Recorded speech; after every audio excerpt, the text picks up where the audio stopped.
wife just went recently to a showing for the first time, like a group showing at a community theater of the Rocky Horror Picture Show, and she came home with a giant V, like a marker V on her cheek. So anyhow, that was quite an interesting thing for me to see, and she was super uncomfortable because she's a teacher, I'm a teacher, and there was a lot of students there. There was a lot of students. One student who's like a more grown-up kid was like, "Mrs. Sallin, we won't talk about this." It was pretty good. So anyway, I'm going to go ahead and get us all kicked off if that's cool with you guys. And it looks like we got Murr joining us. Hello, Murr's on here. Good old Murr, yeah. Good old Murr. Murr's down in Jacksonville, Florida. He's been waiting up for us, and sorry, Murr, that I might have said the wrong time in the long view, or maybe I didn't specify in the guild, because I think he might have been expecting us to have started an hour before we actually are starting, and we're a little bit late even on our own schedule. So anyway, it's not a big deal, except I'm sorry, Murr. But please forgive us. Please forgive us. So, 3, 2, 1. Hello and welcome to the Long View podcast, in which we take an in-depth look at games that have stood the test of time.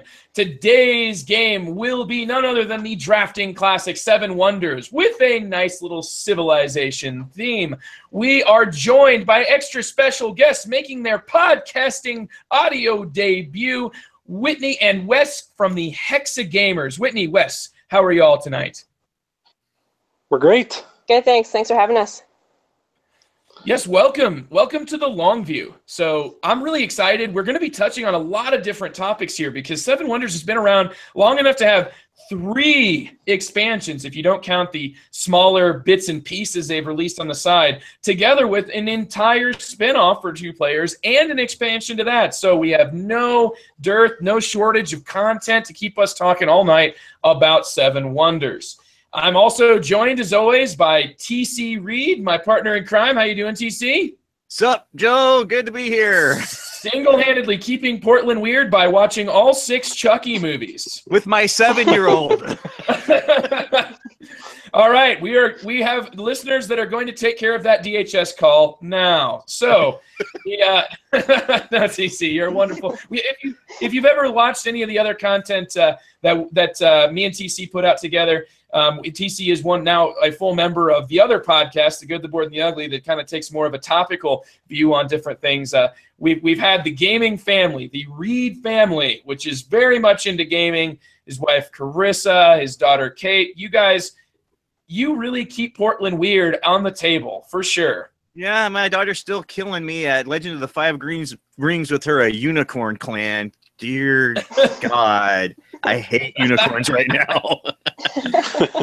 And you had quite an interesting find today that you were telling me, right, TC, about your thrifting? Yeah, with thrift shopping, I found an actual functional stop thief game from 1979 with the what is it called? The electronic crime scanner. Actually still works in this thing. Saturday's going to be a good night tonight. My students, as a high school teacher, my students laugh at me when I show them a picture of an old Nokia phone that I use for an activity in class. That thing, that's a dinosaur right there. That should have like a cord on it. It has to plug in, right? It's a plug-in thing? It runs off a 9-volt battery of all things. Wow, that's not too bad then. Yeah, if it was any sort of a plug-in battery, that would not work. Those old Mattel like football games from the 80s with like the little LED. This is pretty much the same thing, except it makes these weird noises. It's like a classic. It's supposed to be glass breaking, but it's not. It's a classic. Look forward to the long view of that. So I think Wes and Whitney, we already know your next episode of the long view going to be Stop Thief. Yeah. Maybe it's all football for sure. Well, it's funny because they got Restoration Games just reprinted it, and I was like, well, maybe I should pick it up. And then I go to the thrift store. I'm like, nah, don't need to now. If this works, I don't have to worry about it. Yeah, you get to be the original hipster. So And for those of you that have not ever met me before, welcome to the Longview Podcast. My name is Joe Sallin. I am a co-host together with TC. I also do the good, the bored, and the ugly, and a little bit of a video review series called The Sallin Coefficient. Check anything I do out. I try to tweet about it on Twitter at goodboredugly. And if you are joining us here in YouTube, please keep coming with the comments here, Mur. We're going to be listening to things you have to say, and I will do my best to relay those sentiments and thoughts and comments and questions, complaints and grievances to Wes and Whitney as we keep this episode rolling. So, Wes, Whitney, we're going to be talking about Seven Wonders.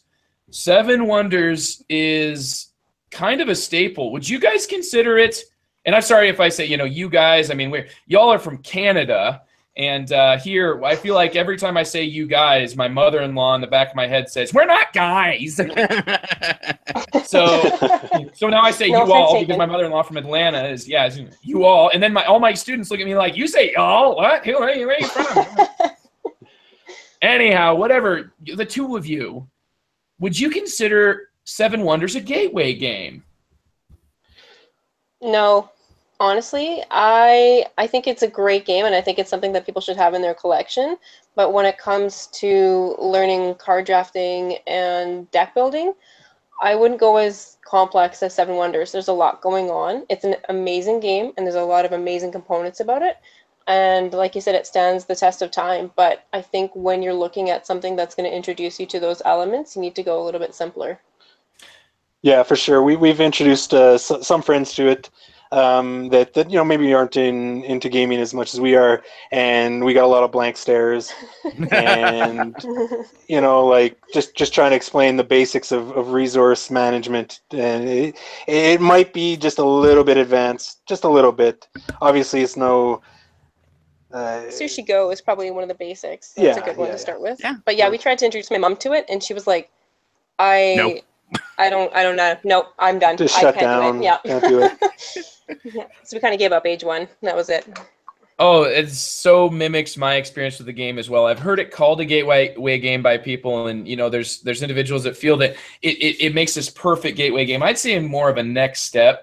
Start with something simple, like you mentioned Sushi Go, and I've noticed a lot of frustrated early, inexperienced gamers will feel frustrated if this is their first step into gaming. There's some things about this where you can kind of get left in the dust if you don't understand the way that the resources work. And especially like a drafting game a lot of times involves knowledge of what is specifically in the deck. And that's not going to be, unless you go through all the cards, in which case...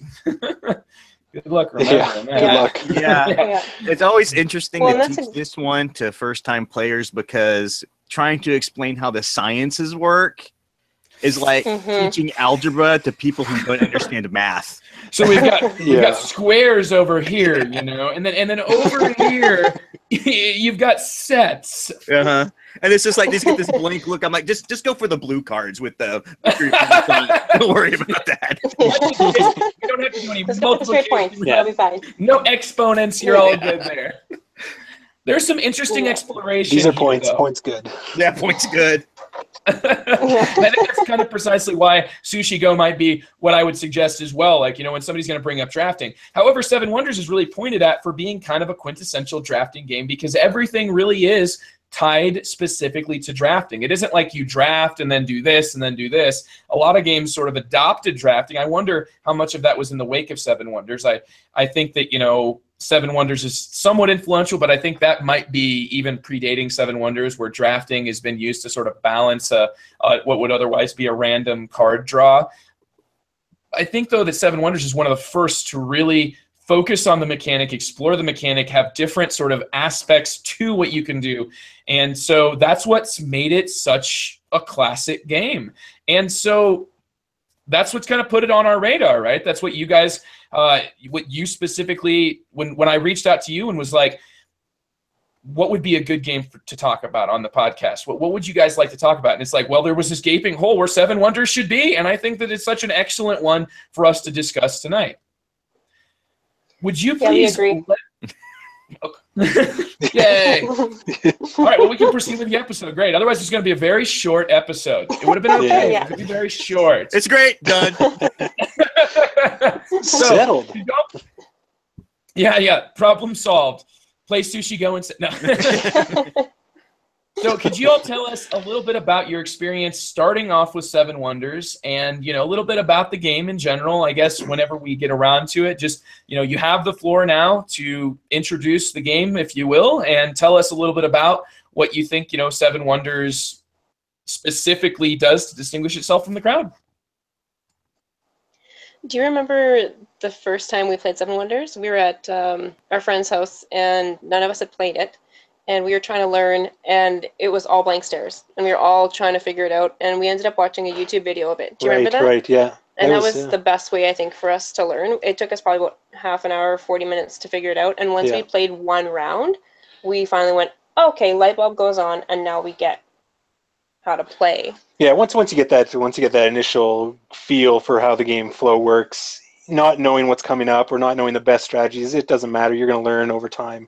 But yeah, definitely the YouTube video was a huge help, a huge boon to picking that game up. And we loved it too. Like, we played once and figured it out, and then we went home and said, okay, we want to buy that game. And I think we went and bought it within the week. And we played it a lot. We played it so much, Wes and me, with the three-player variant, that we ended up setting a 45-second timer on our turns. Because we were just like, okay, we've played this game so much, and we have the Leaders expansion and we have the Cities expansion, both of which are amazing. But we know the game so well that we start to becoming crippled by your own decisions. So we were like, okay, 45-second timer, and then now it creates this new challenge. But we really love it as a game, and we introduced it to our friends, and now that they've picked it up, they love it too. They're like, we don't even know why we thought it was so complicated, because now we totally get it, and now we think it's an amazing game. And we try and play it with a lot of different people to introduce it, because, like you said, it's a great game to help introduce the mechanic of drafting to people who have started playing board games, and they kind of pick it up. Yeah, but yeah, for me, it was Seven Wonders being a civilization themed game. I grew up playing Sid Meier's Civilization computer game, so this was kind of brought me back to that. I definitely like the aspect of building that civilization, managing resources, doing research, all that kind of fun stuff that this game brings to the table. Yeah, I think there's some excitement there, being able to develop your own civilization, and every game it's completely different. Even if you're like, oh, this game I'm going to focus on science, sometimes that doesn't work. Sometimes you have to adapt your game to war, you have to adapt your game to, your straight civic points, and it's kind of neat to see how your civilization changes through every single game that you play. And it's just a really neat game to look at your own strategies and figure out how you can adapt them to other games as well. Absolutely. Really, I like how you mentioned that as you're playing the game, a lot of times you'll have to take a look at what's in front of you and then make the best call, because no two games are going to play out the same. Yes, you're going to choose a specific, or not necessarily choose, but there's a way of sort of randomizing what specific civilization you're going to be in charge of heading. We got variable player powers here. That's kind of a buzzword and kind of big for people looking for that. So that can be quite interesting. And your specific, the wonder that you construct, which is kind of how your civilization is different, together with, I think, a starting resource, that's going to really change the course of how you're going to play the game. Yeah, definitely. It kind of sets up what strategy might be best for you. But not only that, especially in games with larger number of players, it's interesting to kind of see what everybody else is doing and trying to find that niche that nobody else has gotten, to try and capitalize on say nobody picking science cards or nobody picking civic cards or whatever. Trying to figure out what the best strategy for you is, which might align with your strength as a civ, may not. I find that one of the fun or most enjoyable parts of the game. Yeah, I think the different pathways to success, that's probably my favorite part of the game. Like, you play a lot of games and it's, okay, you have to get the most points, and then you win. Well, that's great, and it's the same in Wonders. You have to get the most amount of points, but there's so many different ways to do that. You know, you can get that through science, you can get it through war, you can get it through your civic buildings, you can get it through Wonders. There's so many different pathways to do it, and that's what's really neat about this game, and that's what I think we keep coming back to, and that's why people play it so much, because there's so many different options for you to explore. So much replayability. Mm-hmm. Mm-hmm. Absolutely, yeah. And then you add in expansions and whatnot, and you've got enough stuff that can change up the game quite a bit. So there's also, I think, an expansion that just adds like some extra player boards too. That's like it's of course got everybody's favorite mannequin piss. Yeah. Yep. Yeah, there's just a Wonders expansion. Mm-hmm. And it's got What was that? Sorry, TC? I said there's also a Catan board. Yes. Civilization. Yeah. I've seen that one. Mm-hmm. Yeah, we actually bought all of the expansions we could. We don't have Babel yet, but we bought all the boards. We bought the extra cards. We bought the leaders and the cities as well, just to try and give it some different options and different things for us to play with. Because you don't have to play with leaders and cities all the time. You can sometimes play with just leaders or just cities. Mm-hmm. Certainly. Or just Babel. Yeah, as long as you're still playing Mannequin Piss, it's all good. I just love playing that. You did wonder. It's like a statue in a garden, and you're playing that together with somebody playing the pyramids. Yeah, I think the pyramids is probably our least favorite. You're like, well, because there's so many fun and exciting options with the other wonders, and then you get this, and you're like, I don't want just points. Yeah. Points. Oh, yay, woohoo. Yeah. You want something that's going to play with the system a little bit, something that's going to change your decision path and not just give you this sort of linear, this is points, okay, I'll take the points. Yeah, exactly. Yeah, and if I remember right, though, the boards are dual-sided, so if you want to change it up a bit, you just like flip it over from the A to B side and like, yep, this is going to be more interesting. Yeah, it just adds to the replayability, for sure. Mm-hmm. So we've talked a little bit about how Seven Wonders takes drafting and sort of just put that on the map. Maybe in kind of a way it can be compared to Dominion. And I would almost say even let's keep going with metaphors here before we continue to talk about Seven Wonders. So if Dominion and Seven Wonders both kind of put these mechanisms on the map, they both stick around to this day. And they both have inspired sort of simplified spin-offs because they have quite a bit of crunchiness in them. And we've talked so far about Sushi Go in our chat. There was Between Two Cities mentioned as an interesting drafting game. And then Dominion has got, like, I would consider Ascension sort of like a simplified version of Dominion where you've got deck building, but it's all sort of random based on what cards are out. Your decisions are very filtered and you don't feel like, you know, like you really had control over everything at each point. So I would say that in a lot of ways, you know, Seven Wonders maintains its position because, you know, as you mentioned, there's all these different strategies. But I would say as any great Euro, the person that wins is the person that's able to see the doors that are opening as everybody else's strategies are kind of solidified and they're stuck down paths. And you see a door open and then you find the path of least resistance that results in the most points. Yeah, exactly, for sure. So let's talk a little bit about specifically the drafting in Seven Wonders. When you take a card, when you get a hand of cards, you're going to be taking one card, and you've got some choices with what to do with that card. Would you like to expand on what specifically you can do every time you draft a card? Basically, you have pretty much three options. One is to use, if you have the resources that the card's cost dictates, you can build that card and incorporate it into your civilization, gaining the benefit, whether it be points or something to give you more resources later, or part of science to also lead to points. You can also build a stage of your wonder, and you can also throw away that card, which could be strategic, but throw it away for coin, which might help you later on.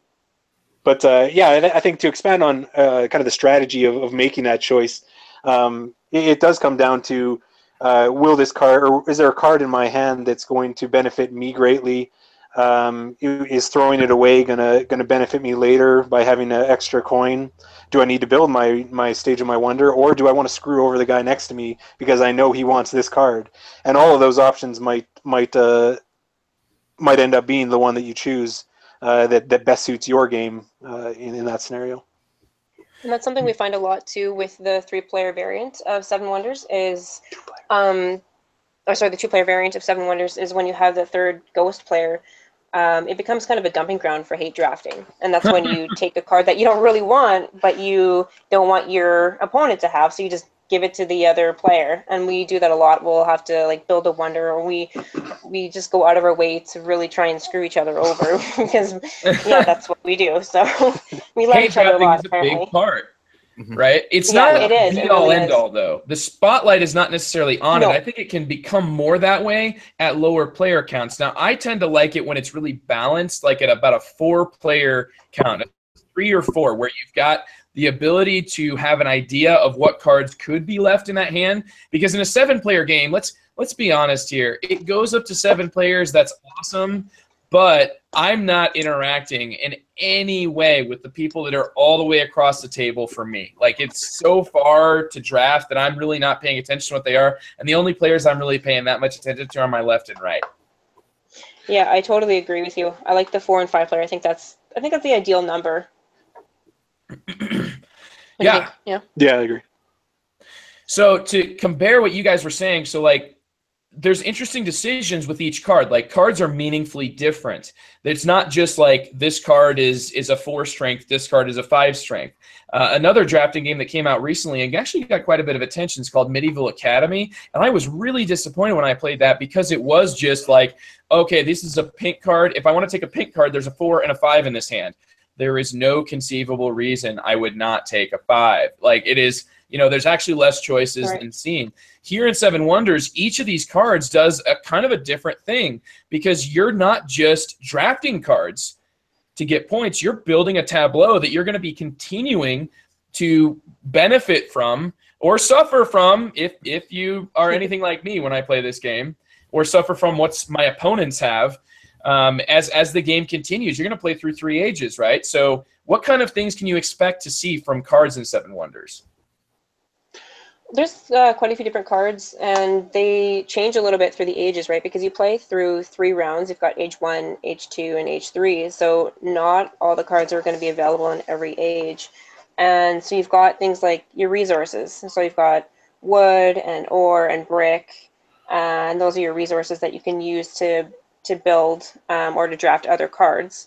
And that comes into play, like you've got your civic, and civic is just straight points. But what's awesome about these cards is that they chain. So if you're building things like your points, or you're building your science cards, or you're building your war cards, it gives you a little preview on the card if it chains later on. So if you pick up that card, say if you pick up like a guard tower, it might tell you later on, okay, well, the walls are how it connects. So if you get the walls card later, then your walls card is free. So that's kind of cool. So you have to really kind of keep an eye on that when you're looking for your age 1, age 2, and age 3, especially if you're trying to keep an eye on your opponent too, because you know that they've built something and you don't want to give them that chaining card for free, because it can amass to 7 or 14 or 21 points depending on what pathway they've chosen. Yeah, if like you were saying, you might have 2 cards that are just both points, but the one that has less points might lead to a card in a later age that is worth a great deal of points. So it might be worthwhile taking the lower point card to get that guaranteed very expensive, very high point card in the later round. Excellent. Yeah, thank you very much for giving an idea of what these different cards do. So we got things from just points to resources, and then cards actually have a cost, as you were mentioning. But there is a way for you to get a hold of resources that you don't just have from cards you have previously chosen, no? Yeah, that's absolutely right. So you can look to your neighbors and see what resources they have. And every wonder starts off with a resource or some coins if you're unlucky. But you can also buy the resources from your neighbors. And it really sucks having a neighbor that's like, oh, I get 4 coins to start, because that's one less resource for you that you can buy from them, which is kind of unfortunate. Yeah. So you can always buy from them, and it's extra coins, right? So you have to pay, I think, 3 coins to buy from your neighbors. But what's really awesome then is you get what's called commerce cards, and they're like trading posts or marketplaces, and they actually reduce the cost of you buying resources from your neighbor to your left or your neighbor to your right. So, you could buy brick or wood or stone for 1 coin less, or you could buy papyrus, glass, or the loom for 1 coin less as well. But then your neighbor has to have it. That's the only key rate, is that your neighbor has to have that resource that you have. If they don't have it and you don't have it, then you're kind of SOL. Yeah, we've played a few games where something like glass wasn't available on either side of you, or in your own resource pool, and it kind of limits your ability to buy certain cards until you get some way to access glass or any other resource. And it kind of almost seems like Yeah, it can that was our happen by last no game. fault of your own sometimes. Just, Oh, yeah. people, because, our resource cards, do they actually pay off? Do you think that anybody can do well in a game of Seven Wonders without at least taking the resource card here, the resource card there? It's really difficult. Like, I know we've played a couple of games where we just weren't able to get resources, or where you just had, maybe 1 wood and 1 stone, and it becomes really expensive to keep buying. So I find that you continually throw away cards to get more money. Hey. Yeah, it's something that I've tried just in playing, since we've played so many times. I'll just try a strategy like no resources, or just a few resources, and just try and skim by on getting commerce cards that give me access to cheap resources, or chaining certain cards together. And sometimes it works. It really depends on what comes up, and it also depends on the other players. Are they spotting this, and are they counteracting? Are they throwing out those cards that are going to chain on your own ones that you're going to get for free, and you don't need those resources? And if they do that, then your strategy kind of gets stomped out. But it's funny too, like if you draft too many resources, then you start missing out on other cards. So you have to find the balance of having enough resources, but not too few and not too many. Mm-hmm. Yeah, if you just have all of the resources, you become this. I've seen people end the game with $30, and usually that's not a great sign, because No. you kind of want to be running a tight economy. You want to be able to get the cards that are worth all the points, and not just let your opponents have access to whatever they want, especially if they've got these. As soon as your opponent lays down one of those commerce cards, that should be kind of a sign to you that, hey, they're not going to be really rewarding me enough. They're going to be paying me a fair price for these resources. So there's every little system in the game, because there is quite a bit of little systems, the way things work, that causes this to not be that great of a gateway game. But each one of them is sort of played with by what the cards do. Yes? Yeah, for sure. Yeah, I agree. And not only that, but I think that that's part of the balance in the game, is that it's very difficult to, say, starve everybody out of resources, because they can pick up those commerce cards that give them access to your vast resources for very cheap. And yeah, that's part of the way that these strategies are balanced, I believe. Yeah, and I mean, it's nice getting the 2 coins. Like I think I said earlier, 3 coins. It's 2 coins to buy from your neighbor. It's nice getting those 2 coins, but by the same token, if your neighbor has the 1 less, like a marketplace, and they're only giving you 1 coin, then it's not really serving you later on in the game. 1 coin isn't going to buy you anything. Yeah, it's really helping them more than it's helping you. Absolutely. Yeah, for sure. So one thing that I find nice about this that you'd alluded to is that we've got chaining of different buildings. If I build a building in age 1, it will say at the bottom what buildings in age 2 it will chain from, and this is all made possible because these decks are sorted specifically into age 1, age 2, and age 3. What do you guys what do you feel about this decision to filter what cards are available at each time? Because this is something that is not present in every game that involves drafting. Yeah, well, I think it's important in this game in particular, because the age 3 cards are quite expensive when compared to the age 1 cards. Most of the age 1 cards don't cost more than one coin, if that. Most are free. So having that progression of, as you gather more and more resources, the cards that you're going to be drafting become more and more expensive.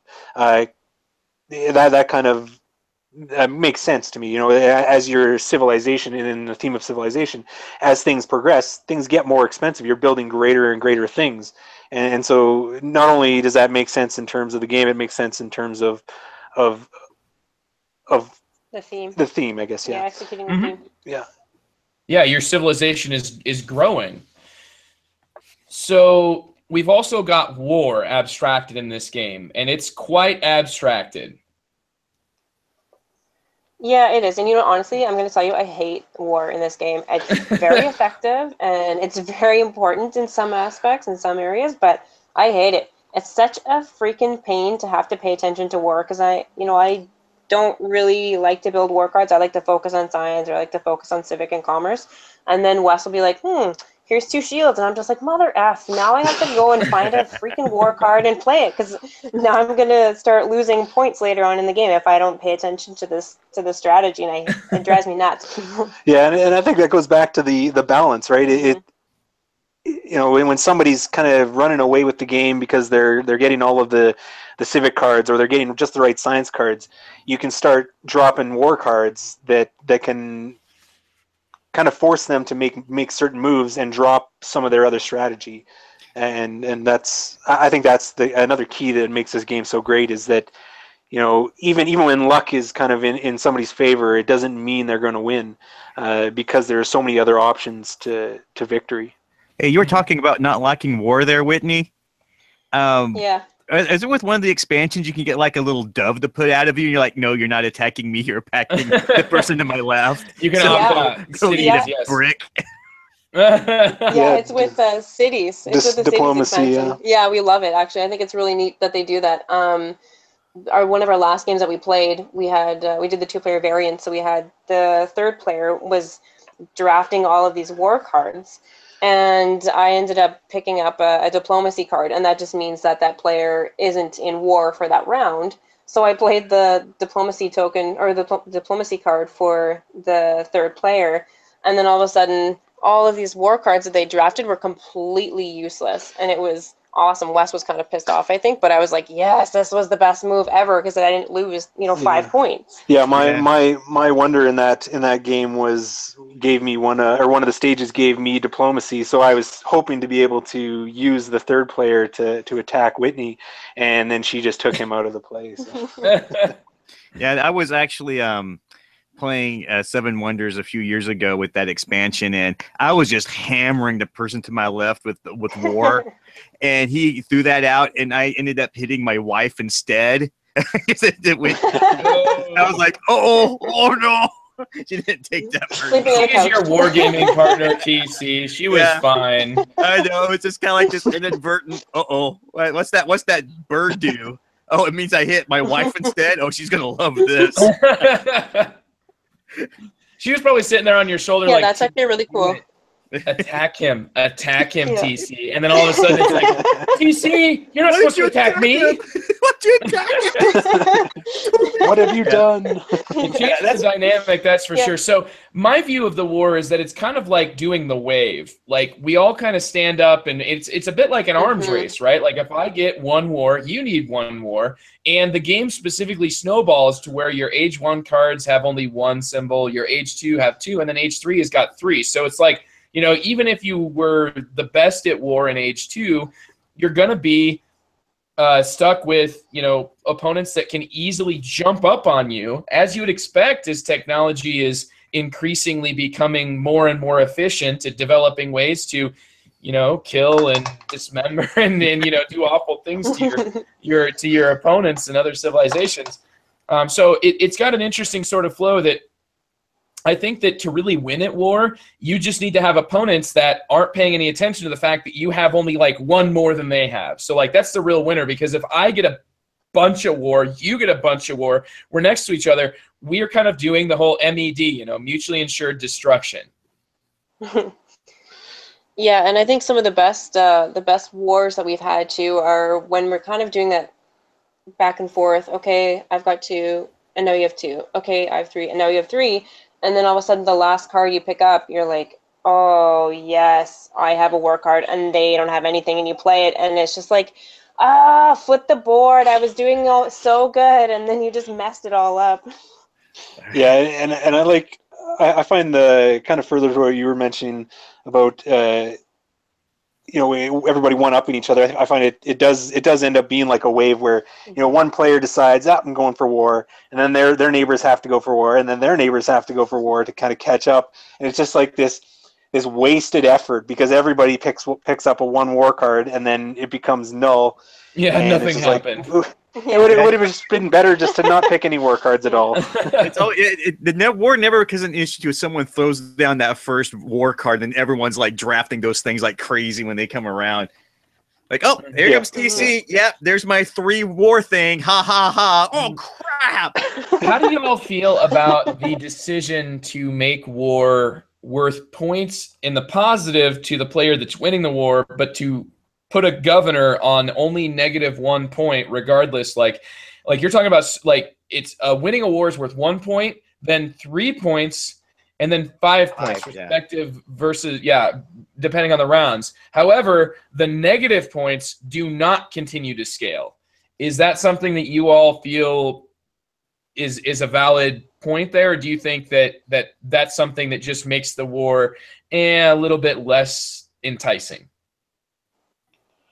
Yeah, it definitely makes it a little bit less enticing, but I couldn't imagine the devastation of getting hit on both sides, losing every battle, and effectively you would be losing 18 points by losing out on war. I think it definitely makes it okay to just give up on war at some point, which is okay. I think if you were forced, like if somebody could go war against you on either side, or 2 players on either side, if you go just all out war and effectively nullify your game, I think that would be less enjoyable for that person. So that governor kind of stops that from happening, and I think that's valuable. I think it's also part of your strategy too, though. When you're kind of battling war and you see people start drafting war cards, it becomes a decision for you. Like, okay, is this going to be something that I want to pursue? Do I want to start drafting war cards, or do I want to take a strategic hit right now? Can I take 3 points against me, or 5 points, or 6 points against me, and still do okay? Can I still win this game if I don't draft war? That is an interesting perspective. Yeah, like it's, your decision is more tied to the specific mechanisms of the game and whether or not it's worth it to you to keep this war going. And I would say that if you got an opponent to your right that keeps on like snowballing up their war, and they've got an opponent that is actually competing with them, then ultimately taking each other out while you're sitting there like, yes, you're losing a point every round, and theoretically they're getting an extra 5 from you, like they're getting more and more from you. But like if they're distracted by that, there's an awful lot that you can take care of, especially if they're wasting their hate drafting opportunities, taking cards, these war cards, when they could be taking the science cards. Because in my experience, science is a bit sneaky. We talked about how complicated it is because, like a blue card, a civic card comes into your face and you're like, woo, tasty, 7 points.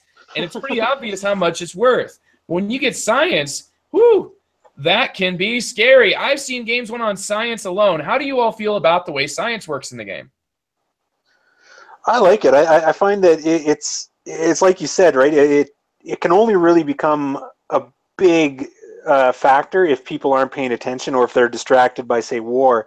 If somebody's just sneakily collecting those science cards, I mean, they can really rack up points. I've been in games with like 5 or 6 or 7 people where somebody got, I swear it was like 40 plus, 50 plus points just from science alone, and I mean that they ended up winning the game because everybody else was too preoccupied with war or some other strategy, and they kind of just snuck in behind the scenes because those big points aren't staring you in the face. It's all behind that algorithm, and you got to keep on that and kind of monitoring what their points are actually going to be ending up based on what they have. Yeah, you're the one responsible for balancing. Sorry, go ahead. Yeah, exactly. Oh, it's okay. I was just going to say, I just find it really challenging when you're looking at science cards because like you said, you have these beautiful civic cards where it's like, oh, I get 7 points. That's amazing. 7 points right away. Or you have to look at these science cards and go, okay, now I have to start doing math. And there's a lot of people, including me, whose math isn't their strong suit, so you kind of have to start calculating in your head. Okay, so I have a triplicate, or I get a set, which is, 7 points, and then, plus every card is worth 1 point each, unless you have a pair or a triplicate, and you have to start squaring them. So then you're trying to do all this math in your head, trying to figure out, if I draft this one science card, is it going to be worth more to me than this straight 7 points? And it gets complicated that way. And like one of the last games Wes and I played, I had, I don't know, like 8 science cards or something, and I had 25 points from 5 cards that were the same symbol.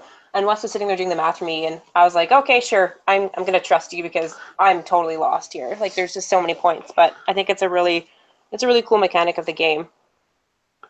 Yeah, it definitely sets it aside or apart from other card drafting games in that there's this weird mechanic that you have to kind of pay attention to. Definitely. I would say that science is sneaky. It's got a weird way to score. It's tough for new players, but it gives an extra step that pushes this beyond Gateway, but it also pushes this into the realm of like a game that you can sink your teeth into. So before we go any further, regarding all these different little aspects, right? Civil cards, science, war, lot of resources. Too, yeah.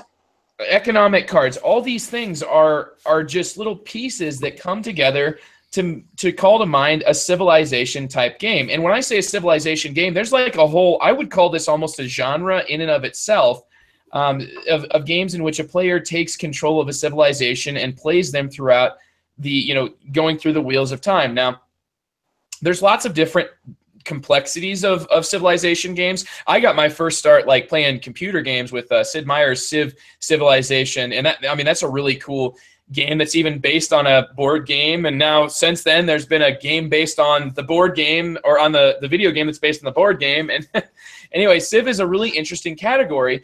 But I had a opportunity to talk a little bit with my little brother, who's not in it. He's not like a really heavy in-depth gamer. He doesn't really seek out gaming. He's more of a gamer by osmosis sort of gamer, but he knows way more than any random person should because of me. And yeah, I'm an overbearing older brother. So I posed this question to him about civilization games and whether or not Seven Wonders categorized as a Civ game. He told me he really didn't think so. He's played some pretty complex games, like I said. I think he's played on the level of like Clash of Cultures, and he's played the Civ video game quite a bit, so much that he can almost say Baba Yetu, the Our Father in Swahili, that song. Yeah. Mm-hmm. Yep, it's all playing through your heads. You're welcome. No sleeping tonight. It's a good song though. Yeah, so it's a good song. he told me he didn't think it was a Civ game. And I don't know where I stand on this, but I'd like to pose that to you, Wes and Whitney. How do you feel about whether or not it's a Civ game? And TC, once they get done, you tell me as well. Okay. So I'll start up here. So I'm also a big Sid Meier's Civilization fan. I haven't played the latest, the version 6 yet, but 6, me neither. Nope. Yeah, I'm like on the level 4 of is still probably, kind of the best, right? Isn't 4 the best, or are 4 is you my one of favorite? those? Yeah. Okay. Yes. All right. Well, 4 is my favorite for sure. Yeah. Actually, Whitney and I got Whitney to buy 4 as well, so that we could play multiplayer together. And when you convinced your girlfriend at the time when we did this, is when you can convince your girlfriend to play a computer game, I think the game's pretty darn good. So success. Yeah. Yeah. Mm-hmm. So I think I'm pretty comfortable with what would be called a civilization game. And I do think that Seven Wonders is a civilization game. It might border on just being a Civ-themed game, but it is. You are taking control of a civilization. You're building resources. You're building your structures. You're controlling you're kind of micromanaging the city. You're building it to get points and ultimately take your civilization to victory. And I mean, I liken it to say music genres. There's always instances where it blurs the lines, and I think this is one of those where this is a civilization game. It's also a Civ themed game. It's a card drafting game. It's a collection of all things like that, but it definitely is a civilization game in my mind. Yeah, I don't agree. Unsurprising there. There's a couch for that. Yeah. I think it's more of a Civ theme game. For me, it's like, we're likening it to Civ 4. I love Civ 4, and I think it's really cool. I think one of the most interesting parts about Civ 4 is the settlers part of it. You get to go and explore new lands and meet barbarians and probably die, but you get to do these cool things. Whereas in Seven Wonders, you're taking control of this so-called civilization, but you're an omnipotent being, right? You're the only one there. You're building and you're playing God and you're getting to play war and do all these neat little things and build stuff, but you don't have settlers, you don't have workers, you don't have guards or soldiers, you don't really have any of this. Like, you've got that element in the card, but you don't have the people who are growing your city, who are making your city evolve into this big structure. It's flat for me in that regard. I love it, and I mean flat as in you're the only one there. It's like me being in the city by myself. You want like a map. You're mapping it.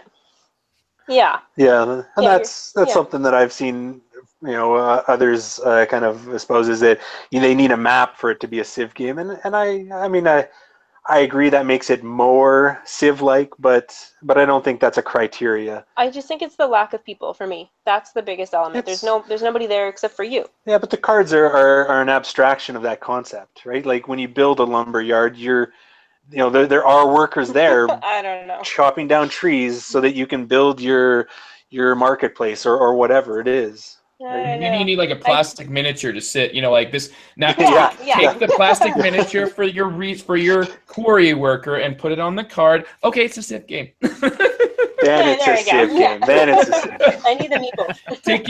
Take your little sword band and put him on top of the card. No, I think it's interesting that you mentioned the term abstraction, because abstraction, at some point every board game deals in abstraction, unless you're going to literally hand people swords. It's, at some point there is an abstraction of what's happening in conflicts and resource gathering. That's a really interesting topic. TC, have you had some time to mull this one over? Oh yeah, I had to answer straight off. I consider Seven Wonders a Civ game as much as I consider Race for a Galaxy a space game. I feel like we're gonna hear some belittling things. No, I love both games. Here. I love both games, but for me, Seven Wonders doesn't quite feel like a Civ game because you're restricted on who you're interacting with and who you're fighting. You're only I've played it with 7 people. My biggest complaint is I just can't reach across the table and say, "Hey, I'm fighting you." It's like, no, you are limited by the rules on who you're interacting with, and that limitation, to me, doesn't make it quite a civilization game. You don't have quite the freedom. A map would do the same thing, though, wouldn't it? Wouldn't a map limit who you can interact with? Because geography. Well, you can it depends on the layout of the map. I mean, in Civilization, if you're a landlocked country, there's that. You can build, you can get technology to get around that and fling around and build an airplane to fly over everyone and start bombing the crap out of someone just because you don't like them. We all know what TC wants to do. Yes, TC.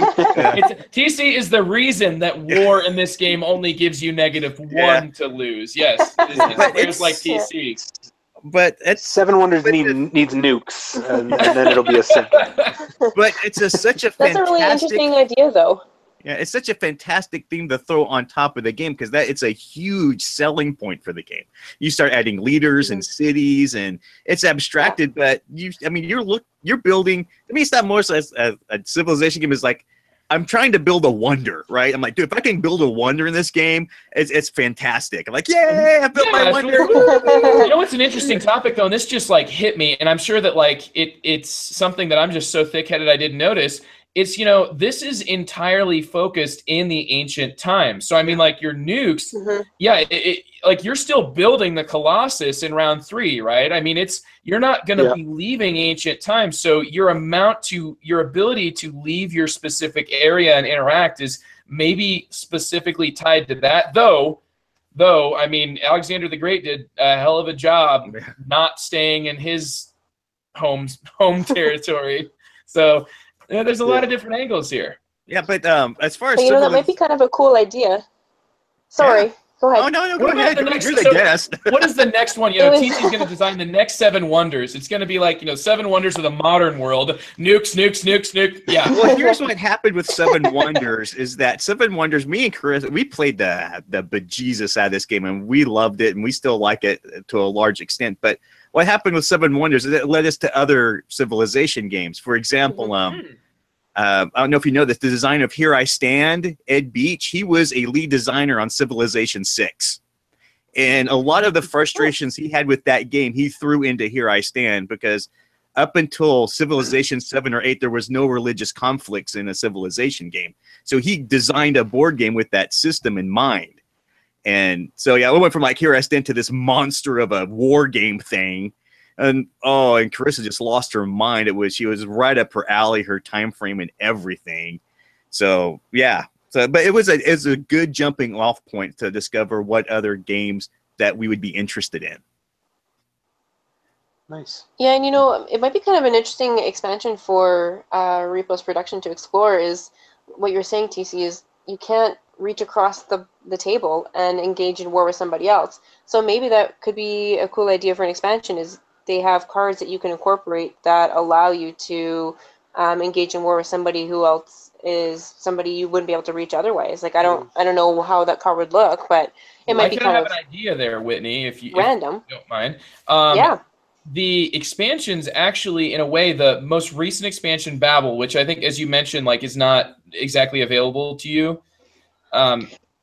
We haven't tried it. Yeah, we haven't tried it yet. So it's what good. that we one like did, it involved the collective building of the Tower of Babel, which was essentially a board on which there were 4 rules. It's basically 4 rules, and you've got the same sort of drafting. So you're still drafting these, but you draft these tiles at the beginning of the game that each have a different rule on it. And as I recall, you draft, I think, 4 of them or 3 of them. It's like you draft 4, but you can only ever play 3. I think it's something like that. Every time that you use this tile, which is going to be placed on a separate board, like a Babel board, it changes the rules for everybody at the table. So you're able to interact, but it's very much still in a 7 Wonders spirit, because I think the ability to do what TC wants to do, which is rip across the table, grab your and slide. Yes, just that to me would be outside of the spirit here, because I think this is a very much, as TC mentioned, like this got you kind of started on Civ games, because it does feel like a Civ game, but it's very much like Euroized mechanisms. It doesn't feel in any way like like any decision you make in the game is necessarily the make or break. Everything is kind of like, is this going to be worth more to me, more to my opponent, a few points here, a few points there. Everything is just kind of, like it's a game that's won by degrees and not necessarily by huge sweeping booms. Well, to be honest, if I'm wanting that type of game, I got other games that are going to do that. I don't know, like Time of Crisis, if I want to get in someone's face. Dozens. But your whole collection, TC. Yeah, but but there are times where we're dealing with people who don't want that level of direct interaction and want to feel a little safe, their own thing. And it's a great compromise game to pull out. I'm like, hey, you don't want to feel aggressive. You want to do a little light Civ game? Let's break this out. We can do it in about an hour or so, and you'll be happy doing your own thing. And it may lightly smack you from my left or lightly smack you from my right, but you'll only lose a point or 2 at the most. Don't worry about it too much. So sometimes that can be taken as a very big sign of aggression. I think it was when we were playing with Ryan and Caitlin. I laid down the war card, and this was not taken too lightly by Caitlin. Yeah, Caitlin was pretty angry. And then there was an arms race for the rest of because she was trying to, oh really? Like okay. So yeah, that there can be some aggression. So in Babel, you've got everybody sort of working on these rules together, and the reason I mentioned that it's more interactive is that with less players, you play with less rules that are available at each time, because you start covering things up. I don't think I mentioned that, but when I build this new section of the Tower of Babel, it'll cover up the old one at some point, if people are doing that. And the more of these that you build, the more points you get. So you are just, in general, the game, in a way, it felt a little shoehorned in. It felt kind of like, oh, here's this, it can give you all these points, and it's like, well, it feels like this is just, kind of a changing rules. And I think that gave, a lot of people complain the same way TC's, along those lines of you can't really interact with people across the table from you. Well, this is this place where we can change the collective rules as the game goes on. However, if all 4 people build, if you're playing with 5 people and 5 people build on Babel the same turn, first person just got their rule covered up before it went into effect. So and plus Babel is raging. Babel is 2 expansions in one. And I actually like the other expansion that came with that one, where you put that big rule in the middle, and you all have to pay in to make it. If you don't pay in, like great projects starts happening to you. It's like this humongous piece of cardboard you just slap in the middle. More collective responsibility, though. More collective responsibility, just like the Babel board. That's great that you bring that up, because that is, it's this gigantic card, and you're going to be putting your marker on it when you contribute to it, and that means you're going to get a bonus when it gets completed. But if it doesn't get completed, anybody without a marker gets hit. So it's kind of an interesting, collective responsibility. I think Babel is the answer to the people that complain that there's not any interaction in it. Now, if you don't like the interaction in Babel, which I think still, TC, it's not going to come anywhere close to what you're looking for. But if you don't if you don't feel that the interaction in Babel works, then that might be, then Seven Wonders would probably feel less like a Civ game and more like a Euro game to you. Yeah, like I said, I don't mind breaking it out for people who want to play something a little lighter. And I think there's some 7-year anniversary stuff coming out for it as well. I think there were more boards, as I recall. It was mainly more boards. There might have been a few cards here and there, but we haven't talked about the other 2 expansions. So you'd mentioned leaders, you mentioned cities. Wes and Whitney, would you like to tell us a little bit about why you would choose to play or not to play with those and what they add? You know what? We like them both, and I think you could play the base game without leaders and without cities, because it's still quite a challenging game. You're still looking at the same pathways. You're still trying to solve the same issues of, should I play war or should I play science? What I like about cities is it adds that diplomacy that we were talking about. So you can, if your partners are engaging in war, then you don't necessarily have to be part of that. So that's kind of a cool aspect of it too. And I also like the extra cards it adds in. I find with leaders and cities both, the scoring in the games becomes pretty outrageous. I think one of our last games was 82 to 71 or something like that. It's crazy how high your points get, and it's because of the extra coins and the extra abilities that you get out of those cards.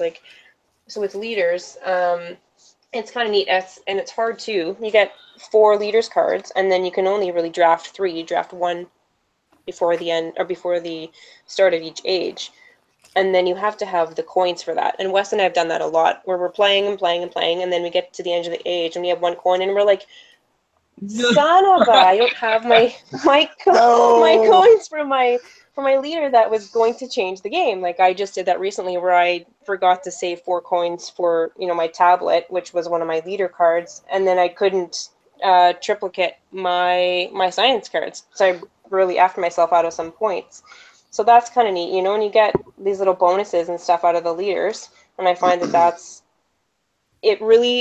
kind of labels your strategy. I think for me, leaders tends to label the direction you're going to go, and that really gives you insight into how the other player is going to play their game, and that kind of gives you an advantage in that way, where you can start adapting your game to kind of maybe screw them out of some cards that they want. Yeah, I like leaders because you get at the beginning of the game you get to draft those 4 cards, those 4 leaders, but you get to draft them in secret. So I find that you can start to build a bit of a strategy before the game even begins, and that strategy can remain hidden until you reveal your card at the beginning of whichever age the one card that really does reveal your strategy is played. So I kind of like that aspect to it. It also adds a lot of variation to the game that the base game didn't have. But I mean it adds another kind of dimension to the game, which I think is pretty great. Cities, I've played less of cities, but so far I agree with Whitney. The the ability to add diplomacy really does add some benefit, because you can really mess up somebody's strategy if they are going for war. You can basically nullify that if you get the right cards. But definitely the other aspect of cities, which is debt. Honestly, in all the games we played, we never encountered any debt. It was an interesting thing, is that we've never gone into debt. Like some of the cards will have, or some of the cards that come with cities will when you play them will cause everybody else to lose money, and that in the form of debt if they don't have the coin to pay it, or if they choose not to pay it. Yeah. But it seems like a damaging thing to take on, and so we've never taken it on, and it's never really come into play, actually. So I think that debt, I don't know, in the games I've played of Seven Wonders with the Cities expansion, debt almost feels like it came out nerfed. Like it came out feeling like, they must have play tested this, and this is all the more debt they could cause, because otherwise, I feel like what's dangerous about debt probably in development is that people can end up in this situation where, they played a big points card, they're sitting there without any real economy, and then boom, debt. All right, 2 turns now just to get back to, normal, back to where you want to be. So it felt like maybe it could hurt too much in some situations, and as a result, it felt like whoever played the debt cards ended up later on not doing very well in the games I played. I don't know, just my experience. Could be, yeah. Yeah, I would say that's a big thing too, because if you're taking debt, then it's victor points against you at the end of the game, right? But I think too, another big part of cities is the science. Like they've got the little mask symbol, and that can copy science from one of your neighboring cities, and that's another huge part of it too. Like, so you can't just hate draft. Yeah, exactly. Yeah, like cities, I find there's a lot of just extra points. Like I feel like a lot of the cards are just, oh, here's a little bonus, and it kind of replicates Duel for me. Here's extra points. Ooh, and here's great extra transition, because we have talked about all the expansions here and kind of the extra boards. So yeah, a little smattering of everything went into Duel, huh? Yeah, I think so. And like cities is a cool expansion, but I think it's just really the diplomacy, the science, and the debt that are the major parts of it. Whereas everything else, I find they kind of took those elements and then they made it into Seven Wonders Duel, which is the 2-player game. Yeah, definitely Duel. When we got that, it kind of supplanted the 2-player variant of Seven Wonders. I find that that Duel is a much better 2-player game than Seven Wonders, for sure. Partially because I think Whitney and I, when we started, or as we got like really into Seven Wonders, in the 2-player variant, it just ended up being like that third player, that ghost player, just became this dumping ground and for hate drafting. It was we kind of learned each other's strategies, and it just whoever was able to manipulate the third player the best won the games, and so Duel kind of allowed us to break out of that into a proper 2-player kind of Seven Wonders experience. I also pointed out to Wes, though, that I found we stopped playing Seven Wonders right around the time when I started getting really good at the 2-player variant, and I started beating him all the time. And then it was like, oh, look, I found this Pantheon. It's a 2-player game. Let's play this instead. And it's like, okay, sure. Well, history is written by the victor. Yeah. So what I see here in Duel, because Duel is quite an interesting little anomaly. We're talking about a small 2-player game that has dominated the Board Game Geek charts, as in like it is much surpassed the original Seven Wonders. And it's gone up. What is it like? Is it in the top? It's in the top 20. I think it was at number 12 or something last I checked. But we're talking about Seven Wonders Duel, the 2-player spinoff, designed by 9. It's at 9. So wow. we're talking top 10 game of all. Seven Wonders is at 37. So yeah, it's like rocketed past it. All right, weird question here, guys. Have you ever played Seven Wonders Duel, gone back to playing Seven Wonders, and then felt like, I wish they could kind of find a way to incorporate something they changed about Seven Wonders and Duel into the original Seven Wonders, and then have like a new edition that incorporates anything like that? If so, what piece would it be? That's a really good question. I've never really looked at it that way, but you know what? I was kind of wishing for more wonders. Like when we were setting up for Seven Wonders after we were playing Seven Wonders Duel, I'm always like, oh, okay, how are we setting up the wonders? Oh, right, we only get one. Okay, so forget the choosing, we just get whatever's random out of the deck. And I mean, I understand why Seven Wonders is that way, but I love the wonders aspect of it, and I think it'd be kind of neat to be able to build more than one wonder, or even have the choice of building maybe 1 or 3 wonders that are in your civilization. That's I want bigger cards in Duel. The small cards up the wall. Like if I have the bigger they're cards tiny. that are in Seven Wonders, I would be so happy. But I've got those little Hobbit cards. I'm like, this. Well, I mean, Seven Wonders itself, you end up with like 20 of these giant cards in front of you. It turns into quite a space hog. Like I very frequently have placed cards on top of other cards, and later on forgotten I had those cards underneath.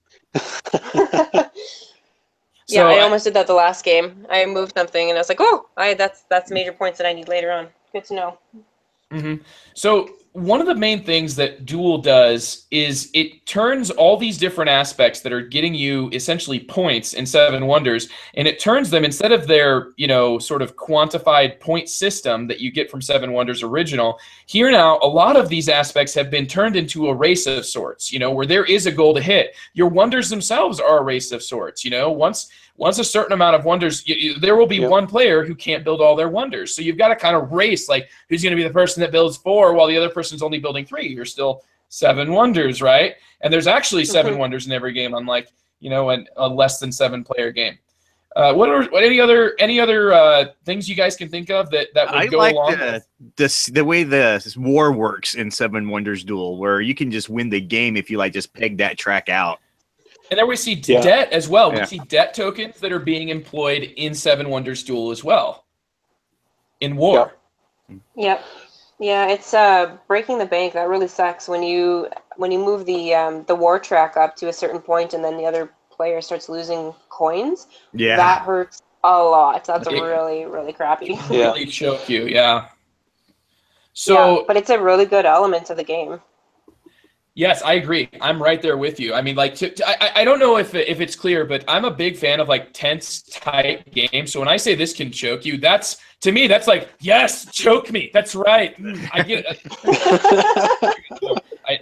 Okay, whatever.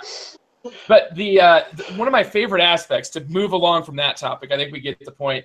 One of my favorite things in Seven Wonders Duel is the way they did science. Like science here, instead of it being this complicated, you score squares, you score sets, here you've got if you can literally just win the game outright if you can get one of every type of symbol. But they don't really do anything for you alone.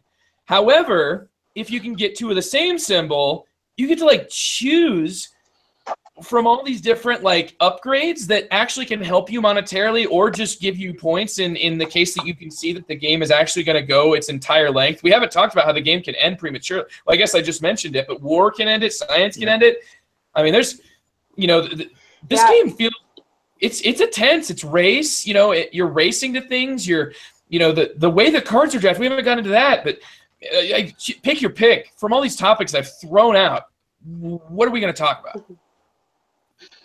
Yeah, I think that's one of the things I like about Duel the best, is that you have to be on your toes the entire game, because if you're not watching every single aspect of that game, somebody can, or the other player can just run with it, run with war, run with science.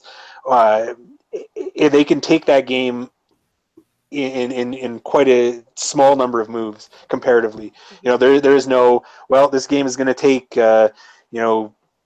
3 rounds of 6 turns or 7 turns. That game can end, if you're not careful, that game can end very quickly. We've had a few games that have ended in H2 because of war and because of science. And I said to Wes, when I play this game, like you said, I'm tense. I'm stressed the entire time, and I'm like constantly fuming in my head because I get screwed over all the time. But then when I do something and Wes is like, he just gets this irate look in his face, and sometimes he starts swearing, I'm just like, everything in me is so happy, and I know that I've done something right. This is why it's like the best why moment we of my have life. board games. It's what board games are for. So yeah, it's exactly it. And it's just, there's so many cool things, like you said, like with the progress tokens. We've had games where I've gotten a science match early in the game, and then I got the progress token where it said, okay, all of your wonders now cost you 2 less resources. And it was just like, that's the most amazing thing ever, because then you just go bam, bam, bam. Yeah, and that's exactly it. It's all racing. You have to be on your toes, like Wes said, and you have to constantly adapt your strategy. Yeah. Sure. And then the way that you're actually drafting cards here, the structures of these, like the way the game is filtered to me is quite interesting, because each age has a specific card structure that you build. Like, I think the game wants to give you lots of choices and lots of directions at the beginning of the game by making it sort of pyramid shaped, where you can choose anything from the bottom row and you've got all these different choices. And every time you make a choice with a card, you have to kind of be like, well, do I really want to take that card? Because we're going to see a random card flip, and he's going to be able to get whatever he wants. Yeah. Or maybe you know what card's underneath it. You can be like, I'm fine with giving him that. Or conversely, there's no way you're getting that one, man. That one's mine. I've already mapped out. You take one, I take one. You take one, I take one. You're giving that one to me. Yeah, and then there's the mechanic of the replay based on your wonders. So you're watching how this structure is being dismantled as cards come off, and you see ahead of time, you're like, okay, there's no way I can get that card just the way it's worked out with who's going next. But I have a replay wonder. Oh, yes! So I set it up. Yeah. Bam! I play that card. I burn that card. New turn. I take the card that I was doomed to not get, and now I have it. And it's these little sneaky things that pop up, which make the game so interesting. And that's another thing you have to really pay attention to, as well, as because you get the choice at the very beginning of the game. You set out 4 wonders, and one person picks 1, and then the second person picks 2, and then the first player gets the 4th one. But then you reverse that, so the opposite player gets to pick first in the second round. But you have to pay attention to the replays, because they're so important, and they can change the game so much. Sad face if you don't take those replays.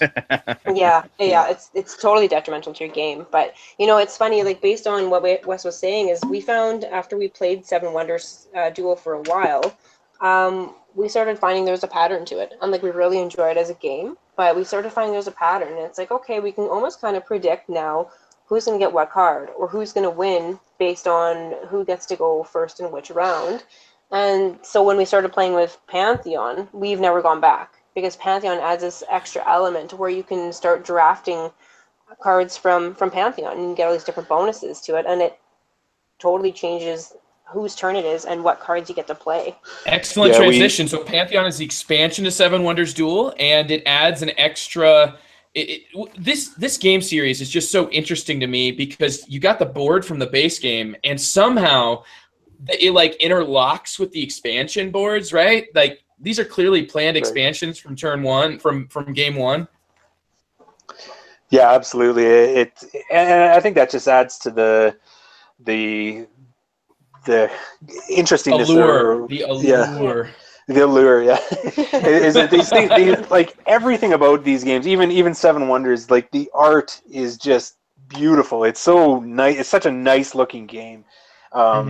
It's kind of, the only other game that maybe surpasses that I've played is the Gallerist, in that, like, it's just, beautiful. It looks like they spent a lot of time on the art, on making the everything works so nicely. Like, even the box comes in. There's spots for every little piece, nice little like Duel. Molded spots in Duel, and I find that I really love that about the game, is that it all was meant to be that way, and this is a great aspect of the game. Yeah, the attention to detail is phenomenal, and that's something that I really appreciate about it, especially like Wes was saying, the art, and everything just flows. Everything has purpose, and everything links together. And that, for me, is what makes it a really great game. Is there's no excess fat. There's no unnecessary cards or things that you can just throw away and you never need. Everything is there, and it all has purpose. Really, this discussion, like, because when Seven Wonders Duel first came out, it was a game that I played once, and I was like, I don't see what everybody's dropping there. You know, I don't see what everybody's like getting so crazy about. But then more plays of it, like, it's one of those that you start to understand how this system works, how the tension from it, you know, you can go further and further with it, and then the expansion adds even more ways that have never been explored before to continue to give you cards to draft from. I mean, there's not even that many cards in the expansion. I remember when I first bought this, as I recall, it is an expensive expansion, considering it costs almost as much as the base game, and it comes with basically 16 cards or 15 cards that are different, and then the other cards that are a part of it are kind of all just connected to one mechanism. But there's not that much content-wise, you know, like component-wise, but there is so much there in terms of what you can do. Could you explain really quickly what the drafting and why you guys don't go back to base Duel after you've played Seven Wonders Pantheon? Yeah, so further to what Whitney was saying, when we, after a few games, probably, I don't know, 20 or so games, we started noticing this pattern where, you know, I guess it would be like a little bit of an unbalance in the game. I can't put my finger on exactly it, but somebody gets a decent lead by the end of the first round, they're going to win the game unless something really drastic happens. What I found with Pantheon is the Pantheon introduced a lot more randomness, a lot more like options for you to really change the game. And so, you know, if you are behind at the beginning of the first round, there's still a chance. You still have a really good chance because there's so many different options, and the other player can't stop you from doing all of them. You are going to be able to take some path, and that path might lead to victory, and that's what I kind of liked about it. And the way that it did that is by adding the Pantheon board, where these tokens get dropped on that layout, hidden initially, but then revealed, that allow you to pick certain. You get mythology tokens that allow you to select certain divinity cards and place them on the Pantheon board. That in the second round you're able to purchase these cards. And these cards kind of follow the same pattern of you know, science, war, civics, commerce, and such, and wonders, and these just add different ways to really change the dynamic of the game, and you're not only do you get to draft those cards.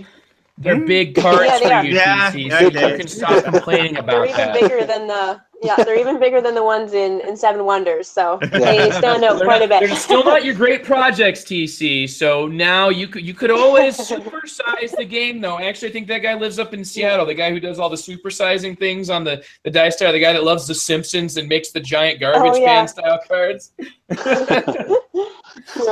I'm just saying. What Wes was saying is, it's really cool because it's got this. Cool. Sorry, go ahead. TC. Yes. What? She said go ahead. What were you saying? I said, in my old age, my vision isn't what it used to be. That's why I just want bigger cards. That's all. All right. They're much easier to hold. Yeah, but what I like about Pantheon, like what Wes is saying, is it's got the Pantheon board, and then every card that you place on there is a cost. So what's kind of neat is the mythology tokens are completely randomized in the first age. So you might not get all 5 of them, right? You might just get Mars, or you might just get Zeus, like the Greek mythologies, or you might just get Roman mythologies, and that really changes, you know, what cards are available to you. But then what's neat is you get to choose where on the Pantheon board they go. Yes. So if you end up with a divinity that you don't really like, and you get a crappy card, you're like, oh, sweet, well, I'm just going to put this in the cheapest slot from my opponent, which now is going to cost me 8 coins. I don't care about that. It's going to cost them 3, but then it screws them out of getting a really good card and putting it somewhere super cheap for them. And then what's even better is I think Wes kind of undervalues it, but I love the gate card. And that's the one card that, you know, because you only get 5 of the mythology tokens, and then so whatever slot is empty is where you put the gate, and that for me is really cool because you get to turn up double. It's huge. Yeah, it's huge. expensive. It's so expensive, but you get to pick one card. Like you flip up one card from every divinity, and then you get to pick whichever one you want and put into play. And that for me has really turned the game a couple of times. And I think Wes really undervalues it, but I think expensive. It's expensive, but it's worth it because you can get so many amazing abilities out of it. What's really crazy to me is that when I first bought this expansion, you know, I'm once again going to bring up this small amount of components here, but this time it's in a positive light because you're talking about you're shuffling. You literally shuffle decks, you know, of 3 cards, which we're not going to get into the whole like 5,000-page comment discussion they had on BGG about whether or not you can technically shuffle 1 card. But the thing is, you're shuffling 3 card decks here, and you're shuffling 5 of them.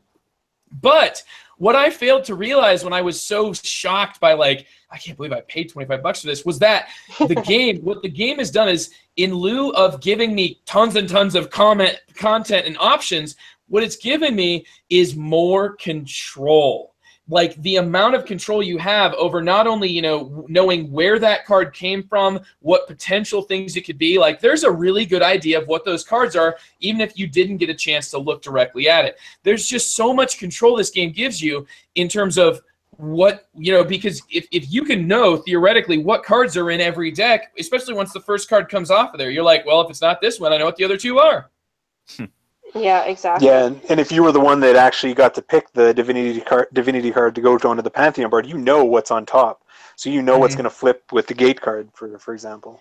Well, and I think what's crazy too is these cards impact your opponent, right? Like you can really mess up their game. Like there's cards that remove their resources. There's cards in there that steal their wonders from them, and if they don't expect that, if they're relying on that wonder or on that resource, it can really hinder their game. And flavor-wise, like I'm with you. Yeah, go ahead.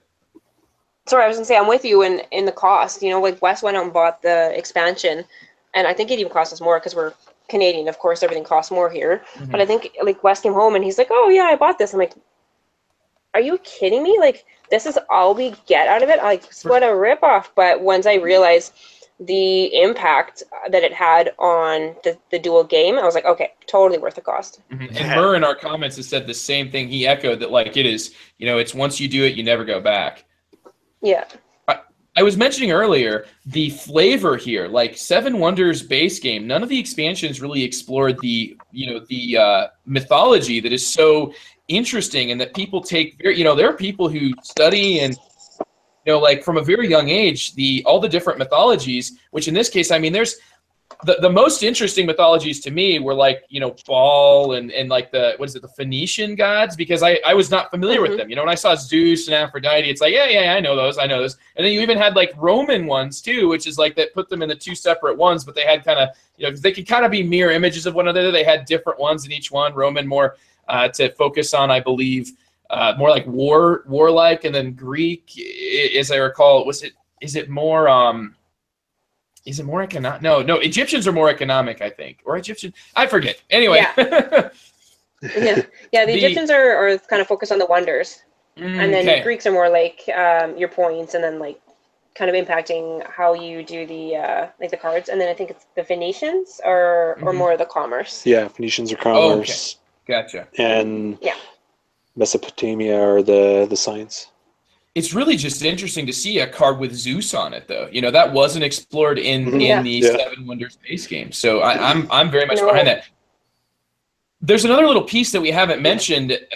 I think about the way that these tokens, you know, about the way that these cards get drafted.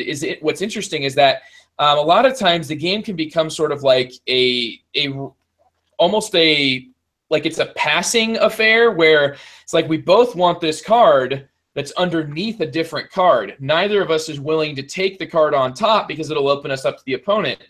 And especially frustrating is when some of the cards come out face down And the only way to reveal to know what they are is to reveal them by making them available. And sometimes you reveal a card and you're like, oh, come on. Yeah, it's like, oh, what did I just give you? And now I knew that was gonna come up. yeah. But now you've actually got an incentive to reveal cards, because now, yes, you're giving your opponent first crack at an unknown card, but you also get a chance to draft a deity card that goes up in the Pantheon, and that is an interesting balancing aspect. Yeah, and also in the second age, you get those tokens to reduce the cost of the divinity cards. And those are tokens. those are especially valuable. So because they can reduce the cost of your Pantheon cards, the divinity cards, up to 4 coins, like 2, 3, 4 coins. Like that's huge, especially if your gate is costing you like 10 or 12 tokens. You can reduce 16. that up to 16. You can reduce that to by 4 coins, and that's a big power too. It's huge. Yeah, I like that aspect of encouraging people to give somebody a reason to flip that card and expose it, because there's value in doing that. Do you think that the replacement of guilds in the game is something that's lost a little bit? Because not all the guilds are played with when you play with this expansion. The guilds are usually, that's one of the main things that offers some variability between game to game in Seven Wonders, but it's much maligned by players occasionally, by players that have gotten to the next level, because it's frustrating when an opponent gets rewarded for a strategy just because of what was in a guild. Here, what Pantheon adds to change the guilds, which reward you for things that you couldn't have really predicted, here instead, you've got a set collection going on with these different other cards, right? The way that it works is you get them real cheap, right? For if you have the tokens that you can pick up whenever you get the Pantheon cards, they can give you a discount later in the game if that specific card comes up, right? Am I remembering this correct? It's been a little while. Yeah. So if you get one of the mythology tokens, like the Romans, and then one of the Roman, it's not a guild, I can't remember what it's called exactly, but if you get one of the like the guild card per se, it's a replacement for the guild card that's specifically in this expansion. Their replacement card. Yeah, if you get the Roman one of those, and you have the Roman mythology token, then that card is free for you. That's a huge benefit too. Yeah, so that's a big chain. Like I don't mind them. They're okay, but the Grand Temples, that's what they're called. So if you get a Grand Temple card, then it could be free for you if you have the mythology token. And like it's neat, and they stack as well, right? So it's like 5, 12, like 21 points, so it can be huge. But like I really like the guilds in Seven Wonders, and the guilds in Pantheon are kind of neat. I think Wes and I realized that we were stupid and weren't playing them correctly. I don't know, a couple rounds in when we were like, oh, hey, actually, we can get more points and more coins based on whose it is. Like, if you've got more, if you have more science than me, then the coins and the points come from you, not from me. Like, that was kind of dumb of us. So that's kind of neat. Yeah, I almost wonder if it would be interesting to just swap out the Grand Temple cards for guilds, go back to the base game, maybe keep Pantheon, but just not replace the guilds with the Grand Temple cards, and see how that goes. Because I do find that the Grand Temple cards, they're kind of boring, right? It's just stacked. I have 1, 5 points, 2, 12 points. It doesn't. Then there's nothing really to them. They're just straight points. I mean, even the cards are kind of boring. There's nothing really. No art on it. There's no meaning to it. Those mythology tokens, in addition to not just getting to pick the card, it's just a further reward, further validate that strategy. Yeah, exactly. So I'm not sure. Maybe they replaced the guilds because the guilds were overpowered. I don't really know, but maybe we'll try that. Just swap back in the guild cards instead of the Grand Temple cards in a Pantheon game and see how that goes. Interesting. Well, I had this sentiment, and I think we've pretty much cured it.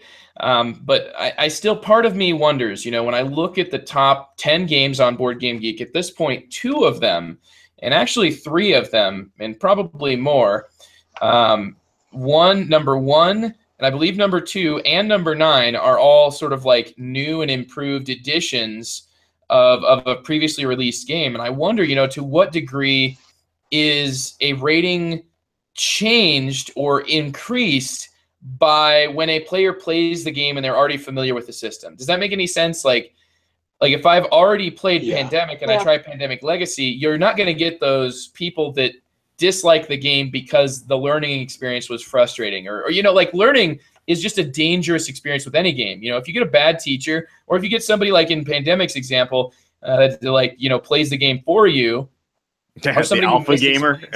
Yeah. You just cost us a day by doing that. I thought we were having fun. Okay. Is that what TC?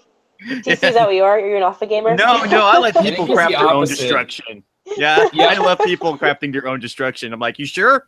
Okay. TC actually actively counsels people to do the wrong thing. He's like the opposite of the alpha gamer. He plays on this side of the game in co-ops. He's turns every co-op into a traitor mechanism. Well, yeah, with Pandemic Legacy, so you're like a betrayal house in the hell. Yeah, with Pandemic Legacy, I didn't mind when things went sideways. I'm like, oh, cool, we get to sticker the board and mess it up and rip open the box. And you mean I can't take that back? Nope. Oh, your character now gone. Your character's dead. So, there's a lot of interesting things. There's so many different qualities that these games offer that I think that it's not exactly fair of me to say that that's the reason it gets an inflated rating, though I still think it could have something to do with it.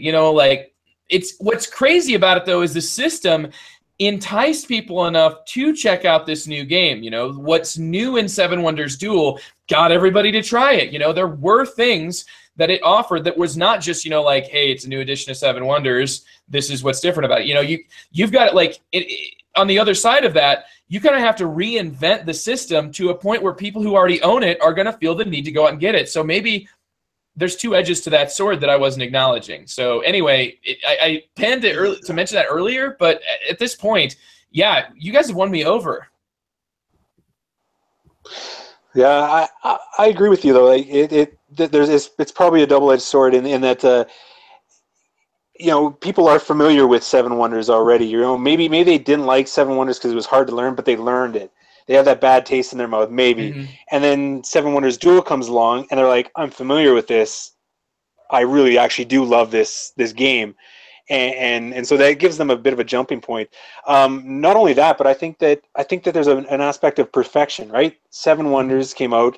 The two-player variant maybe wasn't as great as it could be, but they learned from that, right? And they're like, okay, we're going to perfect this, right? So they're starting kind of on the shoulders of giants already, in that they've already got a great game. It's a little bit easier to make an even better game. Absolutely. I'm glad we convinced you, Joe. He drank the Kool-Aid. It's good juice. I mean, as we were talking about Seven Wonders, then we moved on to Duel. Like, this discussion, just like everything we discussed about Seven Wonders, every time that you guys pointed out a little flaw, my brain went straight to, oh, they fixed that in Duel. Oh, they fixed that in Duel. It was just like, that's something that they added this new thing, they're just like, they added this tons of tension. And yeah, I think I got it behind me on the shelf right now. I got to go kick it out. The main thing, maybe just a big thing to drop. I don't know if you guys noticed this, but on that Seven Wonders board, you've got the little extra place that you can attach the Pantheon that slides in perfectly. But I don't know if you noticed, there's some little divots on the opposite side. And if Mount Olympus is the Pantheon, and then the ground, the ground level that you play the game on is the one that the game starts on, well, the only other direction to go is I'm thinking we're gonna have an underworld expansion of some sorts. I'm gonna call it. I think it looks like that. I think maybe I've even heard that somewhere. I don't know. Maybe I'm just. Yeah, I agree. There's little notches there just to lock in. Yeah. Mm-hmm. Yeah, those aren't unintentional. Those are. We're gonna feel like, ooh, yes. When it comes out, you're gonna just sit there with all three of those pieces of cardboard, sliding them together and sliding them apart. It's like it fits so perfectly. Oh, I think another thing that Seven Wonders Duel Wonders Duel has that Seven Wonders doesn't is a price point. For $30, you're getting a full game instead of just an expansion. Yeah. I mean, that's a lot of game for $30 for a 2-player game. I remember when I broke that sucker, I'm like, this is just $30. Holy cow! Yeah, there's a lot in here. Yeah. Yeah. Yeah, especially in a day and age where board games are like 40, 50, 60 bucks, right? There's such a huge investment. Yeah, like a Gloomhaven, what, 140? Oh, it's something for 30? Oh, that's pocket change. Hang on. Yeah, shoot, man. Even if I don't like it, who cares? Yeah, exactly. Well, is there any last little things you would like to mention about Seven Wonders or Seven Wonders Duel? Anything to say to those that still haven't been converted over to your side like me? Oh, you gotta try it. Yeah, it's worth trying, especially at $30. You know, and it's a really solid 2-player game, and I think that's one of my biggest draws to it is that Whitney and I can play it, and we do over and over and over again, and it's something. Yeah, like most of our games have 2-player options, two-player variants, like Seven Wonders, but the 2-player variant is kind of it's doable, but yeah, this is for 2 people, designed for 2 people, and it's on point. Yeah, Duel for me is Duel embodies a near perfect 2-player game for me. It is one of my favorite games. It is an amazing game. There's so many amazing components about it. And if people don't want to buy it, then I would tell them to go to a board game cafe. Go try it there. Learn it there and see if you like it. And then you can buy it. Yeah, and it's also good at strengthening a marriage. If you can make it through a Duel game, you can make it through anything. Definitely a lot more interactive than the base game. So yes, congrats to the both of you. Yeah. I'm going to now try it with my wife, and I blame you both in advance. So we'll help you along. You'll counsel us through it. Okay. Yeah, we'll counsel you through it. Yeah. You just gave me a great transition opportunity. I appreciate that because you mentioned board game cafes, and in Edmonton, where you both are located, you recently on your website, the hexagamers.net, I believe, is it? Hexagamers.net. Oh, is it .com? Okay, I'm sorry. Hexagamers.com. That's okay. You've just recently did a posting on all the different board game cafes that are available in Edmonton. Now, I'd like you to talk about that, but also, could you please, here's your chance to just plug your guys, shameless plug. Tell us all about what Hexagamers is and how it started and, what's to look for and expect for on that website. Hexagamers.com is kind of a catch-all for all things games. So we're 6 friends, and we get together, we play games all the time, and we go to escape rooms, we go to board game cafes, and we get to know everybody. We rate them, we review them, and we go back over and over and over again. So we've got lots of reviews on our site for escape rooms, for board game cafes, and for board games as well. But we also have a lot of different angles. So we talk about strategies, we talk about simplified plays, we also talk about alternative plays, and we have started getting into gifts ideas as well. So we have like board game related gifts for Christmas, and we have the best board games of 2017. We have a lot of different stuff on there. So if it's anything board games related, if it's anything games related, you're going to find it on our site. You're going to find it on hexagamers.com. And really what we want to do is have fun with it. That's our main objective. We want to be able to open up the community to everyone. We want to make it accessible. We want to make it fun. And we want people to interact with it because it's such an amazing community. And there's a lot of really cool stuff going on. It's not just board games. It's all things games. And I think that's really what we want to get into and what we want people to see is that it's not just this geeky hobby anymore where you sit in the basement and play Dungeons and Dragons. There's so many different games out there that really cater to every personality and every style of play. Yeah, and I think it's interesting that we're kind of in the midst, it's been going on for a while, but in the midst of a kind of a golden age of gaming, board gaming in particular, and it's just exploding. It's been exploding for quite a while now, but I think there's still room to get more people involved, get more new blood, new ideas, get more money into the industry. Like the more people that are building games, the better games we're going to get, and I think it's just going to be self-fulfilling prophecy in a way, where it's just like, more people, better games, more people, and I think it's just a fantastic thing. Yeah.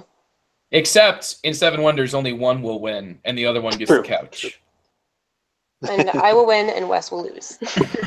History says otherwise, but well, if you win too much, though, you gotta be careful, Whitney. You can't beat him every single time, because then you're gonna stop playing. Well, see, that's why we switched over to Duel, because now he wins a little bit and he feels better, and we all win. And aren't you glad we did? It's much better. Well, thank you. Yeah, so we're only the two of Hexagamers, but there's 6 of us, and we love everything games, and we really appreciate you guys having us on your podcast. Yeah, it's been fantastic having you. Thanks so much. Yeah, it's just been excellent. It's been a great discussion for a great game. I appreciate all the inclusivity you guys are bringing. Specifically, that's the type of thing that my wife needs. She needs resources like that, and I need to, look at what type of things you guys are doing, because occasionally I can become, the troll that's just sitting down here in the basement. So I definitely appreciate the inclusivity that you guys are definitely, you're preaching, for lack of a better term, whatever. Anyway, quickly here before we sign off, I'd like to remind all of our listeners that we are sponsored by Game Surplus. GameSurplus.com is an online board game store and will provide you the best customer service, better than you would ever come to expect from an online store of any sort. So check them out. Carmen, games@gamesurplus.com is the email. He will track down any game that you're looking for. As a matter of fact, he is up to that right now with Jeff Gamble, the guy that started this whole epic insanity catastrophe. Is it now? Is the long? I like catastrophe. Spring Rat comes to mind. Extravaganza. I don't know. Yeah. This the Longview podcast was started by Jeff Gamble, and Carmen and Jeff are over in Essen at this moment. They are over in Essen checking out all these new games, and historically, Carmen has brought over games you could not find anywhere else, where he's taken the risk, and the customers of Game Surplus have reaped the rewards. So check out how his inventory shifts here in his return from Essen, because he's going to be finding things that aren't just out there everywhere. So add to that the great customer service, the low shipping threshold. It's the best place for you to find and buy games online, and beats out a lot of those local friendly game stores as well, because Carmen is a gamer, and he sometimes joins us when we're here, and he'll be on an episode of one of the podcasts that me and TC do together. He has to be on a quick view. I keep harassing him. So anyway, you'll get to hear from him about the actual Essen experience. So anyway, thank you very much. Check out your games from GameSurplus.com. If you like the Long View, that's the way to support the Long View. So TC, this has been good. Yep. Whitney, Wes, thank you so much for joining us. Thanks, Joe. Thanks, TC. Thanks for having us, guys. Yeah, I'd love to have you back on.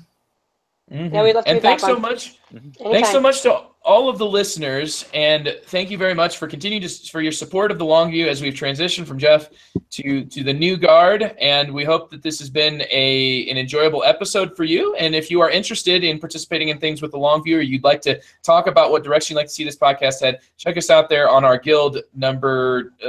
TC said it in the intro, right? Yeah, so check us out on whatever I said in the intro, it's there. Yeah, guild. Go back to board game. Guild. It's 1325. I'm so used to saying the one for the other podcast for the Good Board Experts. Anyway, just check out the Longview one. Anyway, that's all we have for you tonight. I'm Joe Silent, and I appreciate you guys listening. Have a great time gaming, and catch us on the next episode of the Longview.